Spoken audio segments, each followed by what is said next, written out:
આપણે ઈકો હટાવવું જોઈએ ને તો આ ગુજરાતમાં બીજા બધાને છોડી દઈએ। અમે એક ટીમ બનાવીને સાહેબ દિલ્હી જઈએ, તમે એક વિપક્ષની ટીમ બનાવીને પણ દિલ્હી જાઓ, વડાપ્રધાનશ્રીનો ટાઈમ લઈએ આપણે। એને બદલે વડાપ્રધાન સુધી લાંબા કરે ભાઈ, એવો વેત વધતો તો હું જોતું તું ભાઈ, એવો વેત જ ક્યાં છે આયા? અને ઈ ક્યાં એવો હારો માણસ છે જાશું એટલે તરત કે ના ના અરે શામજી બાપા તમારી જ વાટે બેઠો આવ્યા હવે હટાવી જ દેવાનો।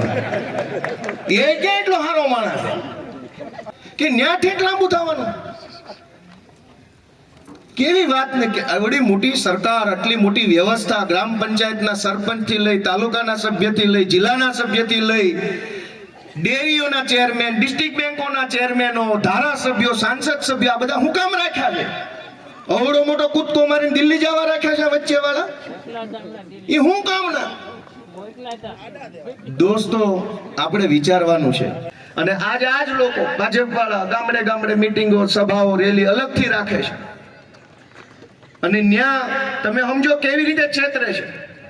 હું કોઈનો વિરોધ નથી કરતો, પણ છેતરે છે કેવી રીતે કે અહીંયા ભાજપના લોકો સભા રાખશે ને કહે છે કે આપણે હાલો હવે મીટિંગ કરીએ, સભા કરીએ, સરકારમાં રજૂઆત કરીએ। ભાઈ તમારે રજૂઆત કરવાની હોય ત્યાં અમને કહેવા આવવાની ક્યાં જરૂર? સીધા ઉપડો ગાંધીનગર, અમને પૂછીને જવાના છો? ભાજપના નેતા છે, સરકાર ભાજપની છે, મુખ્યમંત્રી ભાજપના છે, જાઓ મીટિંગ કરો, સોલ્યુશન કરીને આવો તો અહીંયા આવજો ઢોલ વગાડતા વગાડતા હામૈયા કરશું। પણ સભાની વચ્ચે દરેક જગ્યાએ ભાજપના માણસો દરેક ગામમાં, અને માત્ર ઇકો ઝોન નહીં, ગમે તે મુદ્દો હોય ત્યારે ભાજપના માણસો પબ્લિક વચ્ચે આવે ને એમ કે અમે ઉપર રજૂઆત કરશું। પણ કરવાના હોત આય શું કરો? ન્યા જાઓ કે નહીં? ન્યા બેહો, ન્યા રૂમાલ પાથરો, સચિવાલયની ગેલેરીની અંદર ઉપવાસ ઉપર બેસી જાઓ, આખું ગુજરાત જોશે, અમે જોશું।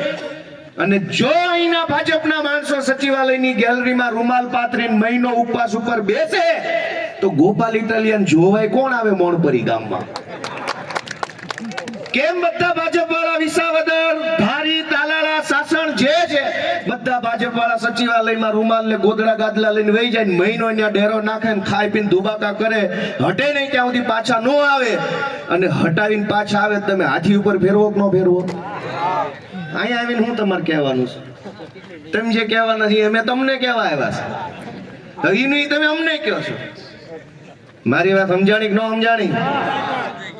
કે કેમ ગાંધીનગર નથી જતા? કેમ કે ન્યા છે ને ખૂણામાં લઈ જઈને બરાબરની સર્વિસ